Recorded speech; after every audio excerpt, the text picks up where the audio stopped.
जय श्री कृष्णा दोस्तों।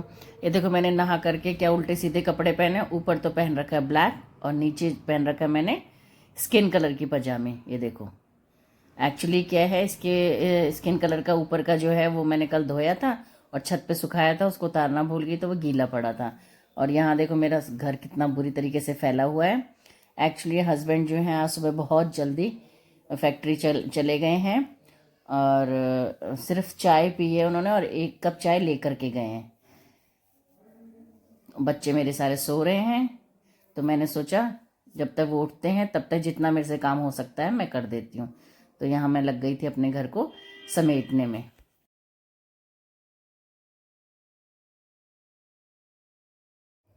बिस्तर समेटने के बाद मैंने सोचा अपने पैरों में क्रीम लगा लेती हूँ। ये एक मेडिकेटेड क्रीम है जो मुझे स्किन स्पेशलिस्ट ने दी है। एक्चुअली मेरी जो हील्स हैं वो बहुत ज़्यादा फटती हैं, तो ये मुझे सुबह और नहाने के बाद और रात को सोने से पहले लगानी पड़ती है। तो ये मैं लगा रही थी क्रीम। अभी एक पैर में ही लगी थी मेरी क्रीम कि इतने में कूड़े वाले भैया आवाज़ देने लग गए। सिर्फ भैया 2 बार आवाज़ लगाते हैं, अगर आपने दूसरी आवाज़ तक उनको कूड़ा दे दिया तो ठीक है, नहीं तो वो भैया चले जाता है। एक ही बार आता है सुबह और फिर पूरे दिन कूड़ा घर में पड़ा रहता है तो बहुत मुश्किल हो जाती है। तो मैंने कहा चलो कोई बात नहीं, दूसरे पैर में तो दवाई बाद में भी लग जाएगी, पहले भैया को कूड़ा ही दे देती हूँ। तो मैं यहाँ पर भैया को कूड़ा देने चली गई थी, फिर आकर के मैंने अपने दूसरे पैर में भी दवाई लगा ली। बहुत अच्छी दवाई है। वैसे तो डॉक्टर कह रहे थे कि आप पानी कम पीते हो इसीलिए ही आपकी जो हील्स हैं वो इतनी ज़्यादा क्रैक होती हैं। बस फिर उसके बाद वही मैं अपने बाल वाल समेटने लगी क्योंकि खाना बनाना था। खाना बनाते टाइम बालों को अक्सर बांध लेना ही सही रहता है क्योंकि टूट करके गिर जाते हैं कई बार खाने में। और बच्चे मेरे सो रहे थे, कोई उठा नहीं था, तो मैंने कहा क्या करूं।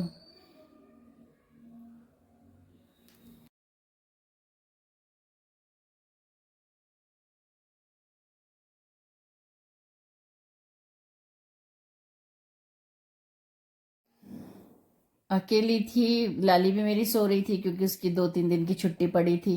वो बेचारी को सोने का आराम करने का रेस्ट टाइम तो मिलता नहीं है। मैंने कहा उसको भी सोने दो। तो मैंने कहा इतनी देर में चलो मैं जितना भी हो सकता है ज़्यादा से ज़्यादा काम कर देती हूँ। तो मैं किचन में आ गई थी। चाय के 2-4 बर्तन थे। वैसे तो हमारे बर्तन रात के तो रात में ही धुल जाते हैं, तो बर्तन हमारे घर में होते नहीं हैं इतने गंदे।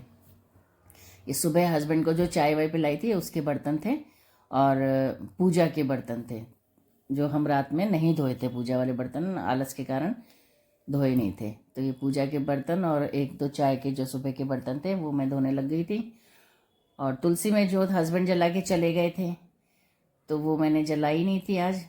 मैं सिर्फ सूर्यदेव को अर्घ दिया था। फिर मैंने कहा पूजा जो है तसल्ली से करना ही सही रहता है, तो मैंने कहा पूजा बाद में कर लूँगी, पहले दादी का नाश्ता दे देती हूँ और देखती हूँ क्या सब्ज़ी बनानी है। सब्ज़ी वगैरह बना देती हूँ, आटा गूंद लेती हूँ। ये देखो मेरी लाली पुकार रही है, इसका मतलब वो उठ गई है। तो अब वो नहा धो करके आएगी, इतने में जितना ज़्यादा से ज़्यादा काम हो सकता है वो कर लेती हूँ।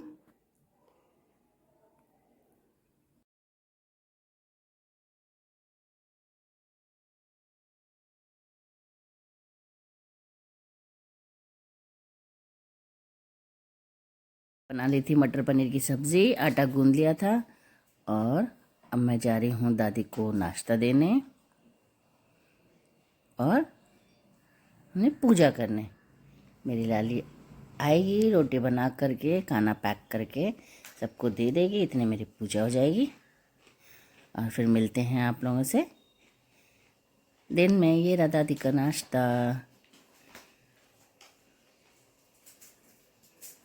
और ये रही मेरी पूजा की थाली। बाय बाय, अब मिलते हैं आपसे। हाँ वहाँ घी कम है।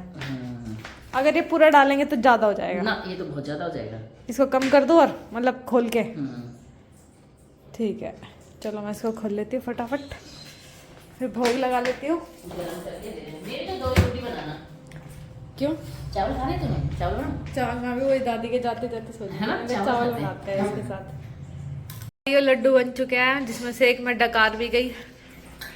आप लोग भी टेस्ट करके बताओ कैसे बने। दूर से सूंघो, देखो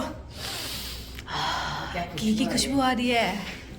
मौश, तेरे को क्या हुआ है? रोटी खा के बैठा हुआ है। हाँ, क्या क्या मोक्ष? मोक्ष तो लड़की लग रहा है मुझे आज। मुझे बहुत सुंदर लग रहा है ड्रेस में। मोक्ष कौन लाया ड्रेस? मम्मा, मम्मा लेके आई। चलो चलो, अब हम जा रहे हैं घूमी घूमी करने, खाना खा के।